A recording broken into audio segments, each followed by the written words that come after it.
Hello, once again, and welcome to Political Dharma with Alan Zundell. It is November 12th, 2024. And once again, I'm looking at the numbers on the presidential election and trying to make some sense out of them.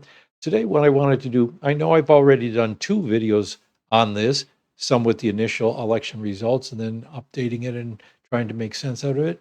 This time, I want to update the figures further because they're almost done counting votes in all the states, so we have a better idea what the total composition of the vote looks like between the candidates. And number two, I wanted to answer some questions which came up as a result of my previous videos. The first question I'm going to try to give at least a plausible answer to is, did Robert F. Kennedy Jr.'s endorsement of Donald Trump swing the election to Trump? I want to make a plausible case that that endorsement did matter. That is, did, not did not, did matter. The second question is, what was the mysterious Biden bump in 2020 all about? As you saw in the previous videos, Biden had about 10 million more votes than Hillary Clinton in the previous presidential election cycle, and the turnout was about 10 million more, so something was going on there. Why would so many more people have turned out to vote for Biden? Or was that some kind of fraud going on, either tampering with the vote tabulation machines or, phantom voters, some kind of fraud, some kind of cheating going on? What was going on there? I think, no, it did have to do with voter turnout, and I will explain why.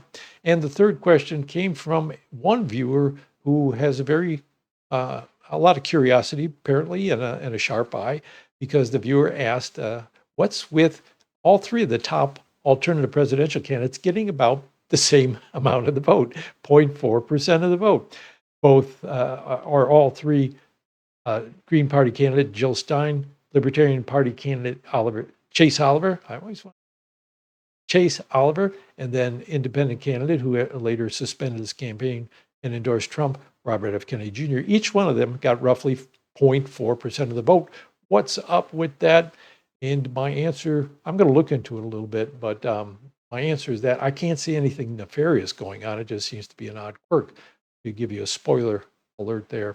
And then at the end, I will also correct myself as to who the Libertarian presidential candidate was in 2012. My last video, many people caught me on that and told me I was wrong, and I was, so I'm going to correct the record today. And so that's what I got in store for you. Let's take a look, first of all, at updated figures for the vote outcome. And in this chart, you see the vote for each party, and then finally the total vote in 2020. And in the next column, the vote for each party and for the total vote in 2024, this just election that just happened. And then the last column is the difference between 2020 and 2024 for each of those categories. And as you see, this is a slight difference as the numbers came in. Instead of a drop in Republican vote, there was actually a gain in the Republican vote from the last presidential election. But it's very similar to what I had to say previously in that what it looks like actually happened in this election. So if you look, first of all, at the vote for the Democrats, it was about 81 million in 2020 and roughly 72 million in 2024, for a drop off in the vote for Democrats of about 9,353,000 votes. What happened there? Well, if you look down at the very bottom, the total vote from one presidential election to the more recent one was also nearly 9 million votes. It was 8,934,000. So a big part of the drop off in the Democratic vote came from voters who simply did not turn out in 2024 as they had in 2020. So the Democrats lost primarily because of low turnout of voters who had turned out for them in the previous presidential election cycle. So that explains almost all of the difference in the vote for the Democrats, leaving about 400,000 to be explained. And I think that can also be explained. If you look at the Green Party's totals, the difference was a plus 314,000. That is, they had around 300,000 more votes this year than in the previous presidential election cycle. So that explains part of what happened to the Democratic vote. Most of it was just people not voting, but part of it was people moving from the Democrats to the Green Party, probably over the issue of Israel and the war in the Middle East. Of course, it's not a one-to-one correspondence. It's not the same voters always voting for the same party, such that you can assume that if there's a change in one party there and a change in another party, it's a voter moving from one to the other. But I think in the main, that is what happens because people tend to vote pretty consistently for one party or another. And if there is a change in the overall patterns, especially between parties that are seen as somewhat closer together, there probably is a relationship. So what I see here is a big part of the change in the Democratic vote is due to low turnout. Another smaller part is due to people going from the Democrats to the Greens this time. And then finally, there's about 100,000 yet to be explained, which I will do in just 1 minute. But let us look at the Republican vote. What we see now is that there was a gain of almost 1 million votes for Donald Trump from 2020 to 2024. There was a gain of 949,000 votes. Where did that come from? Well, if you look at the Libertarian Party right below him, they had a loss of 1,250,000 votes. And as we saw, if you've been following this with me over the course of this year, the Libertarian Party has been undergoing a big fight within it over which candidate they're going to support. There were factions within the party, some of which wanted to endorse and go with Donald Trump, or at least a Trump-friendly candidate. Some of them wanted to go with Robert F. Kennedy Jr., and others wanted to go with their official nominee, Chase Oliver. So there were more people leaving the Libertarians than going over to the Republicans. But if we assume a lot of that gain for Trump actually came from the Libertarians, that would explain about 3/4 of the loss that the Libertarian Party suffered in this election cycle. So that means that 3/4 of the Libertarians who didn't vote Libertarian this time and had previously went over to Donald Trump. And about 1/4 then, where did they go? They probably went over to Robert F. Kennedy Jr., where he was still on the ballot. If you look at RFK and other candidates and you combine them, RFK got about almost 700,000 votes, and all the other candidates, there was 300,000 less than there had been in 2020. But since Robert F. Kennedy Jr. did not run in 2020, we have to combine those. So Kennedy's positive, nearly 700,000, plus the negative for other candidates, about 300,000. That means a surplus of roughly 405,000 votes. So about 1/4 of the Libertarian Party's vote, which would have been around 300 votes or 300,000 votes, went over to Robert F. Kennedy Jr., and the other 100,000 that went to Kennedy probably came from the Democrats. Democrats lost a lot to low turnout, lost a lot less to the Greens, and even a little bit to Robert F. Kennedy Jr., whereas the Libertarians lost a lot to Donald Trump and then lost some to Robert F. Kennedy Jr., most likely. I think that's the overall pattern here in what happened, and that explains the picture overall. So then let's look at the next question, which is, did Robert F. Kennedy Jr. help Donald Trump win the election with his endorsement? All right, so the website 53080, which aggregates a lot of public opinion polls, and they were looking at how voters said they were planning to vote in the upcoming election, or usually they ask if the election were held today, the day they're being asked, how would you vote? And we see that as of August 21st, 2024, Kennedy was at roughly 5% in the public opinion polling for voters who said they would want to vote for him. 4.7% exactly, although there looks like there's about 4 different bullet points there from different polls, some higher, some lower. So August 21st, the support for Kennedy was roughly 4.7%. And 2 days later, on August 23rd, was when Kennedy suspended his campaign and endorsed Trump. So it would seem that when he did that, he lost a lot of that 4.7% to Trump, because in this election, Kennedy got roughly 0.5% of the vote this time in this election. So where did that other 4% go?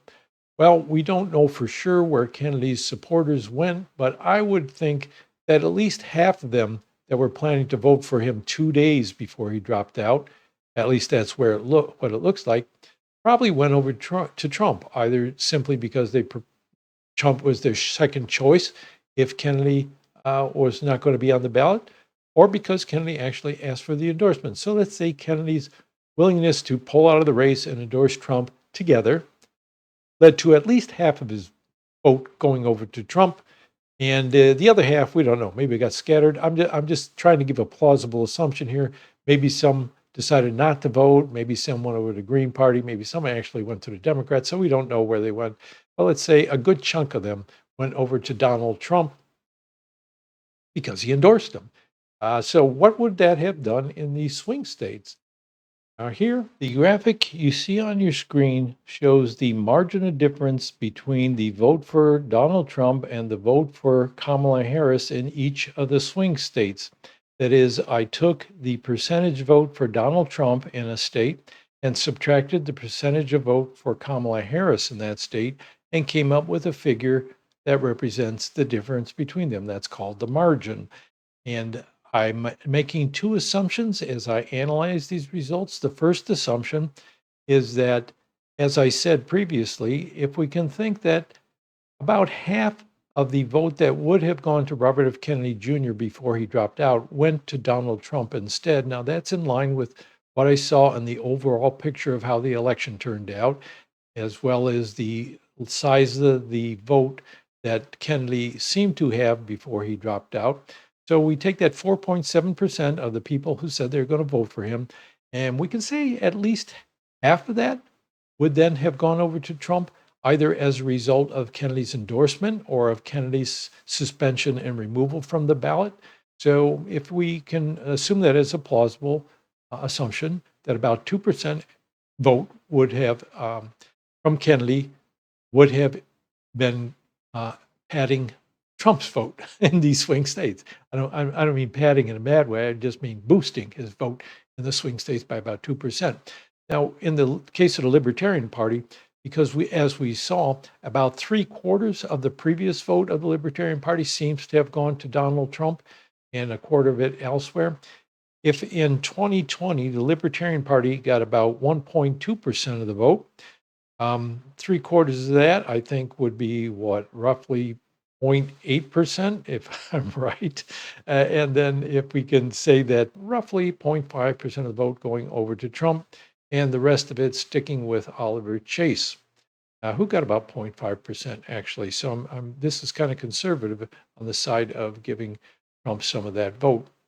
Okay, so if we look at it here, we see that there's a set of states in which Robert F. Kennedy Jr. was not on the ballot. There's 5 of those states.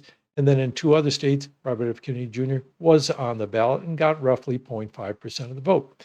So looking, first of all, at the set where RFK was not on the ballot, we can assume with him not on the ballot, that would be the best case from making the best case that Kennedy's votes would have gone over to Trump in high numbers because Kennedy wasn't there anymore to vote for. A lot of the people who previously said they're going to vote for Kennedy could have gone elsewhere, but we'd say at least 2% of them going over to Trump would be a reasonable assumption. Therefore, in Pennsylvania, since the margin of difference was 1.9%, and we add in RFK's vote to Trump, that would explain the whole difference. If it hadn't been for RFK, Kamala Harris would have won by about 0.1% of the vote. So right there, we see a difference. Now in Georgia, the margin was 2.2%. So if you add together both the RFK vote and the Libertarian vote, you could also say that Georgia was swung over to Trump because of the Kennedy vote, because the Libertarian vote alone wouldn't have been enough to do that. But with Robert F. Kennedy Jr. not on the ballot, add that to it, and they could have done it. But I left Georgia out because it depends on the Libertarian vote to make that case that it would have swung. Nevada got about 3.1% of the vote, so the Trump and Libertarian vote, on my assumptions, wouldn't have been enough to win there. Trump won it on his own. Same with North Carolina at 3.4% margin, and Arizona at an even higher 5.6% margin. Wouldn't have been enough there. So at least in Pennsylvania, we could say it looks pretty clear that Kennedy's withdrawal and endorsement of Trump made the difference in Pennsylvania. And if we add in the libertarian vote, it probably made a big difference in Georgia, but again, leaving that out. Now, where RFK was on the ballot, he got about 0.5% of the vote. In Wisconsin, the margin of difference between Trump and Harris was about 0.9%. So there, it wouldn't even take an assumption of 2% of the vote. We could say Kennedy got about 0.5, even just 1% of the vote going from Kennedy to Trump would have been enough to swing Wisconsin to Trump from Harris. Without the Kennedy vote, it probably would have gone to Harris. What I see, that is, the RFK vote that probably went to Trump was bigger than the margin of difference between Trump and Harris when Trump won Wisconsin. In Michigan, it's a little bit higher, but it's also very close, 1.4% of the vote. And there too, if we assume Kennedy's vote went about 2% to Trump, that's bigger than the margin of difference. So I can say under that, what I think are reasonable and plausible assumptions, that at least in Pennsylvania, Wisconsin, and Michigan, Kennedy's withdrawal from the race and endorsement of Trump probably made the difference in who won those states and their electoral college votes. Now, if you add Pennsylvania, Wisconsin, and Michigan's electoral college votes together, you get 44 votes in total.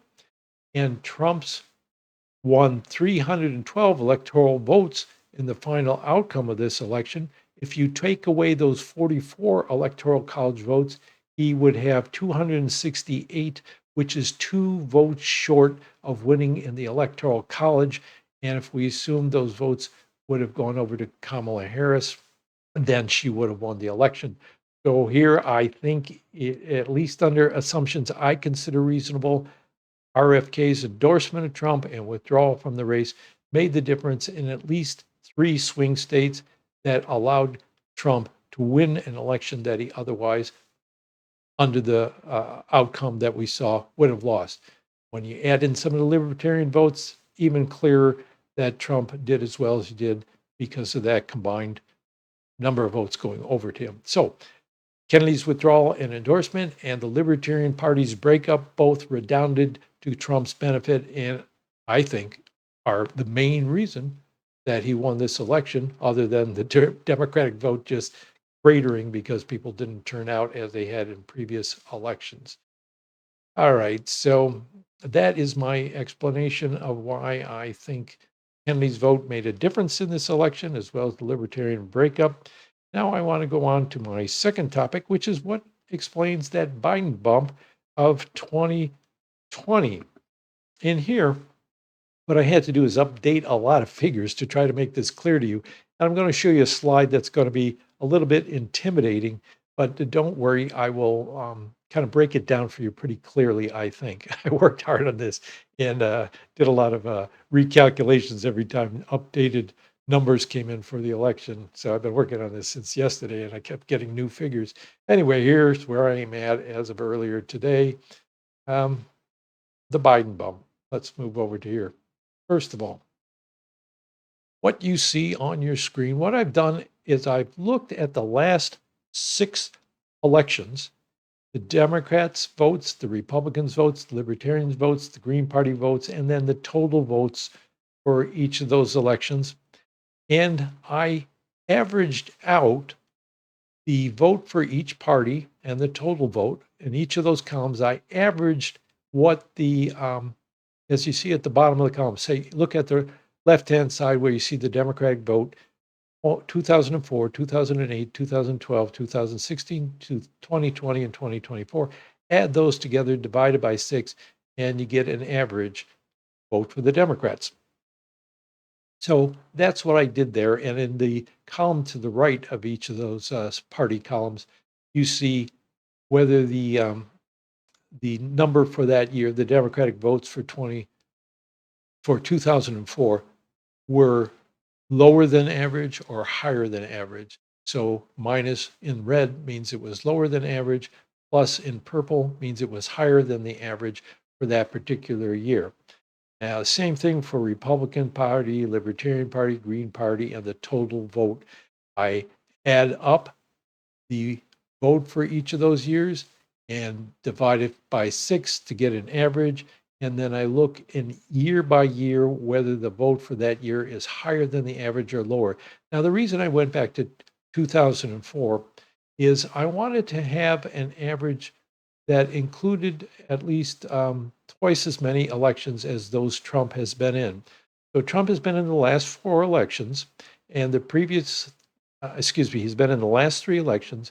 And so I included the previous 3 elections, which worked out pretty well, not only to give an average that I could use as a comparison for the period before Trump and after Trump, but also when I look earlier than 2004, the turnout was even lower. I think turnout was in the mid 50% or so. And then more recently, the turnout has been going up towards higher 50s into the 60s. So there was a difference in the earlier period as far as voter turnout goes and in the later period. I circled there in 2020, the Democratic column, the vote total for Biden and the difference from the average, because that's what needs explanation. If you see the previous year, 2016, Hillary Clinton got roughly 66 million votes. And in 2020, Biden got about 81 million votes. Now that means a jump of about 12 million votes in 2020 for Biden. And then it goes down a bit again in 2024 by about 10 million votes for Biden or Harris, actually in 2024. You get about 72 million votes. So, what explains that Biden bump? Why was it so much higher than in 2016 or previous elections, and also higher than this current election? If you look way over there in the last one, I also circled the total vote for that year, and you see the turnout was higher that year by about 20,550,000 votes. So high turnout in the total vote and high number of votes for Biden means that he may have benefited from a high turnout. Now, why would that have been? Or is that something illusory and an indication of some kind of cheating? All right, so what I want to do is break this down step at a time. First of all, if we compare the period before Donald Trump ran for office with the period after Donald Trump is running for office, roughly, you see up in the top half of the screen, I've circled, there's a lot of minus red figures. That is in the first 3 years of this cycle, as well as the Democrats and Republicans in 2016. The average the vote for those parties those years were all lower than the average when you're including 2020 and 2024. Okay, so something happened when Trump began to run for election in 2016, because after that, in the next 2 election cycles, the overall difference between the average for each party and its actual vote was higher in both cases, not just in Biden's case and the Democrats, but also in the Republican case. And if you look across, you also see that the the difference between the vote for libertarians and their average vote was lower in 2004 and 2008. Same with the Greens. Their difference between their vote in 2004, 2008 was lower than the average. And then the column on the total vote for those first 3 election cycles, 2004, 2008, 2012, were all lower than the average for the 6 presidential elections that I'm looking at. And what that tells me is that there was a relatively stable period in which the average, the difference between the actual vote for each party and the average vote for each party, when you include the last few elections, was lower. So lower than average votes for all the parties in that first part of the cycle, higher than average vote for all the parties in most of the second part of that cycle. So if you see the breakdown I'm making, I'm saying the the earlier elections, there was a lower average vote, and in this more recent elections with Trump in them, there was a higher than average vote. So something happened that affected all of the parties and the total vote, not just Biden in 2020. All right, I hope that was clear. So, what we're seeing is that in the first three presidential elections, there was a lot of lower turnout than there was in the last three elections. In the middle of this, that is 2012 and 2016, which is the two elections right in the middle of this sixth presidential election cycle, higher than normal vote for the Libertarians and the Greens. So we see the Libertarian Party jumping up from 2008 around 524,000 votes to in 2012 1,276,000 votes, and then in 2016 4,489,000 votes. So there's a big jump in the votes in the middle of this cycle for the Libertarians, and you see that in the difference with the average in 2012. The difference is much less than it had been in the previous two election cycles. And then in 2016, it's a lot higher than average. Green Party is somewhat similar. There's a jump from 2008 to 2012 from 162,000 to 470,000, and a drop off in the difference between the average vote and the actual vote of the Greens in 2012, and then jumps up even higher in 2016, 1,457,000 votes for the Greens, which is about 900,000 more than their average across the six presidential elections. What are we seeing there? Let me point out one more thing. The total vote in 2016 jumps by about 6,500,000, 6.5 million votes, 129 million in 2012, jumping to 136,669,000. And there's a drop off in the difference with the average vote in 2012. It was minus 8,797,000 for the total vote. And then in 2016, the difference from the average in the total vote was only 1,213,000. So to summarize here, what I'm saying is that in 2012, to a limited extent, and in 2016, to a much greater extent, we see big changes for the minor parties and for the overall total vote. This is the classic sign, one of the classic signs of a realignment between the parties. There is a stable outcome in a set of elections close to each other, and then that's followed by a period in which voters seem to be turning away from the major parties and giving a chance to alternative candidates.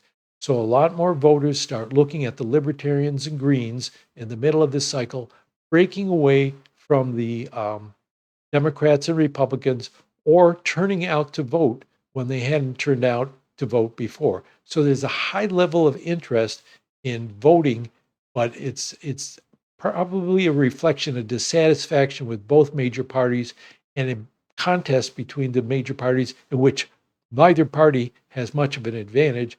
So voters get involved and they start looking around to see what they can use to break the system. So there's a pattern of disruption in the middle of this.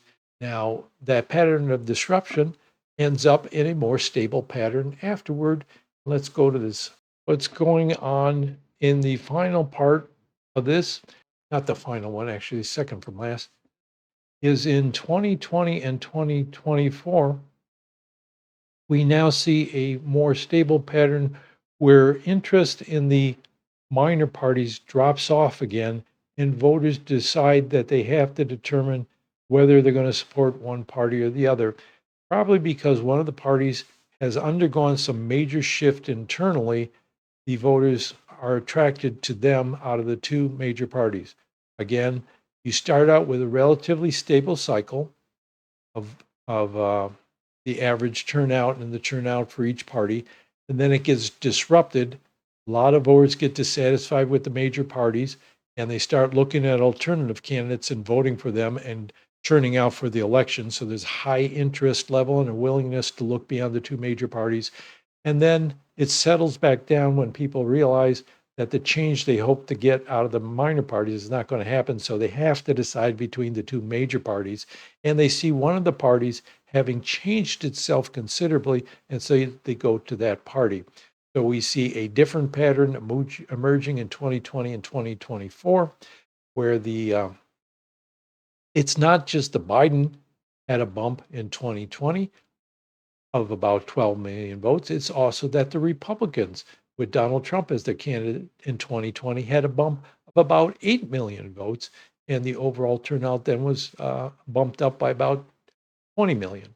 So it's not that the Biden bump is anomalous. It's not sticking out here.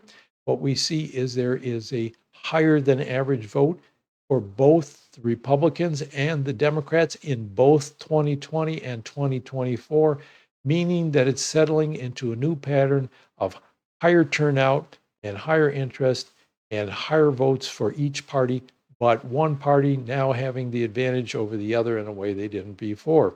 So new pattern there. And that is what I think happened. I think there was a realignment that meant that voter turnout was higher because of the interest in the changes in the two parties. And it wasn't just Biden bump, it was a bump for both parties, and it's a bump that's continued in 2024. So there was nothing that unique about the Biden bump in 2020. It really is explained easily by a pattern of realignment and higher voter turnout, higher interest. Okay, now that one was a little more difficult to explain, but I hope I got the point across. I know it was a lot of numbers to look at, but I tried to show you the patterns that I'm looking at. I think what happened is a realignment and a higher interest in the elections. That explains the Biden bump because it's not unique. In fact, if we look at the turnout overall, which I forgot to give you, so I'll give that to you now. Turnout of the eligible voters, meaning those who are, they qualified to vote, they're registered and all. 2004, about 60.1% turnout, and in 2008, 61.6. So that's very similar. 2012, 2016, they're all really similar, around 58 to 61% turnout in those votes. So no big difference between 2004 and 2016. But when you get to 2020 and 2024, you jump up about 5 percentage points from the high point in 2008 at 61.6%. Now we have what looks like in 2020 a 65.3%. So that's about 4 percentage points higher, and a 64.7% in 2024. So that's about 3 percentage points higher. So it's a little bit higher than it had been in the past. The numbers in parentheses are from different sources. I looked at a number of sources to get these figures, and I gave you the high and the low, and then chose one in between to show where it was at. So we also see the turnout is higher than average in 20 and 24, showing that there was a change that affected both parties and the political system in general. All right. So let's get to the third and final question here. What was going on with the 0.4% for all three of the top alternative candidates? And here, not that much to say, so this will be briefer. This is the slide I originally showed from the results in Ballotpedia in 2 videos ago, so it was closer to the election. It showed Stein, Kennedy, and Oliver all getting about 4.4% of the vote, even though their numbers were a little bit different, roughly around a little over 500,000 votes each. Closer now, as we update, as we get farther from the election and we update, we see that it's actually not 0.4% for each of them, that Jill Stein and Robert F. Kennedy Jr. are actually closer to 0.5%. So they're not exactly equal. And I calculated more exactly that Jill Stein got about 0.483% of the vote. Kennedy got about 0.464% of the vote, and Oliver got about 0.413% of the vote. Now, those are still very close and odd, but they're not exactly the same. And the thing I wanted to mostly focus on is the fact that I cannot think of a reason why anyone would want to try to alter the vote or tamper with the vote in order to produce results like this. And Robert F. Kennedy Jr., no one knows what his outcome would have been in advance of the election. So, how would you know where you want it to be? Whether 0.464% is higher or lower than it had been expected to be, nobody knows. So it's really hard for me to come up with a motive for somebody to do this, to find a way to do that. And number two, even if somebody did want to produce an outcome like this, it would be hard to do because there's in each state, they have at least dozens of voting machines, depending on the population of the state, because votes are tabulated locally. And you would have had to tamper with across the country hundreds of voting machines. Now, a lot of the voting machines are made by the same company, but they're not attached to each other. And you would have had to tamper with software in all of them far enough in advance to know what you wanted to produce. And why would you produce this result? Why would you want Jill Stein and Robert Kennedy and Chase Oliver all to come out at this? I can't think of any reason. So I just think it really is an odd coincidence that doesn't, uh, that's just a quirk and it doesn't make sense. They're really not far-fetched figures. The Green Party, about 0.4%, is not real far off from what they have gotten in past elections. And the Libertarian Party, as we saw, had a big drop off and a fight going on within the party. So about 0.4% is not a shock. I expected it to drop. I did expect them each to be higher, frankly, but I didn't anticipate how this would all pan out in the end, that Trump would actually get a boost from some of this. And then finally, Robert F. Kennedy Jr., well, nobody knew. I didn't have any idea how he was going to come out. I thought it'd be a little higher than this, but what's the difference between 0.5 and 2.5? Why would anyone want to make a difference there? So that's just a mystery I thought I would bring up. I don't know that I really even needed to say much about that because I don't have anything to say other than I can't see the motive and I can't see the means to have done that intentionally. And finally, let me correct the what I had to say about the Libertarian Party candidate.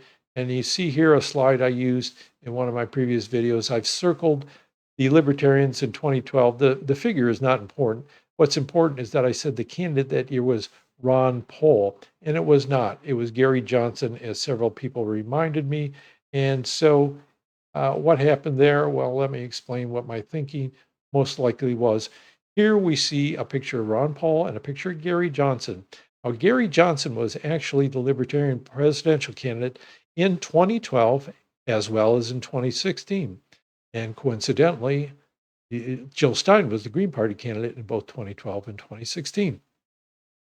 So why did I confuse uh, the 2012 candidate? Well, if you look over there at Ron Paul, there's his picture with the American flag. He's smiling very nicely. He was the Libertarian presidential nominee in 1988, a long time ago, but not before my time of watching elections. And he was the Republican presidential candidate in the primaries in 2012, although he didn't win the nomination. In 2012, it was, who was it? Mitt Romney, I think. Yeah, Mitt Romney, I'm pretty sure. Anyway, what probably happened is I was scanning the Wikipedia page on the 2012 presidential election to find out who was the Libertarian Party candidate, and I saw Ron Paul's face because he was a Republican primary candidate in that year. I probably saw his face, jumped to the conclusion, thinking, oh, yeah, I remember he was a Libertarian Party candidate. This must have been the year. And I then put him in there sloppily, made a mistake about that. So I am terribly sorry, but I do want you to know that I correct my mistakes whenever I can.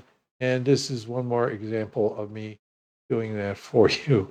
All right, so that was my show for today, updating some of those figures, giving you my story about what I think happened in this election and why I think Robert F. Kennedy Jr.'s endorsement was a pivotal thing and why the Libertarian Party's breakup also redounded to Trump's benefit. And then finally, what's with the Joe Biden bump in 2020? It wasn't something that really stuck out because there was a big shift in all the parties, in the whole party system, really, a real aligning election from the previous set of elections to this current one, a big change. And that was just one of the symptoms of the change. I think what happened is that in 2016, they were looking at both candidates, Hillary Clinton and Donald Trump, didn't like them much, decided to opt for a lot of third parties, just wanting to shake up the system. And then finally they saw, well, that wasn't doing any good.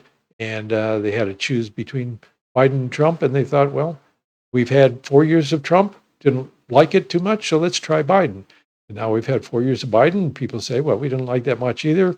The other choice is Trump. So they each change elections. But we did have a realignment. The Republican Party, Democratic Party is still dragging its feet as to how it's going to respond to that realignment. Probably take them a while to get there if they get there. All right, that's it for this election. I'm going to interview somebody about what happened with the voter initiatives regarding voting method reform. And beyond that, I'm not sure. I will be talking sometime real soon, what I've been promising for a long time, my idea about where we need to go to challenge the two-party system and the way to do that, given that the ways we've been trying have not been working very well. Thanks for watching. Thanks for your patience. It took me a long time to put this together, and still wasn't quite as clear as I hoped it would be, I don't think.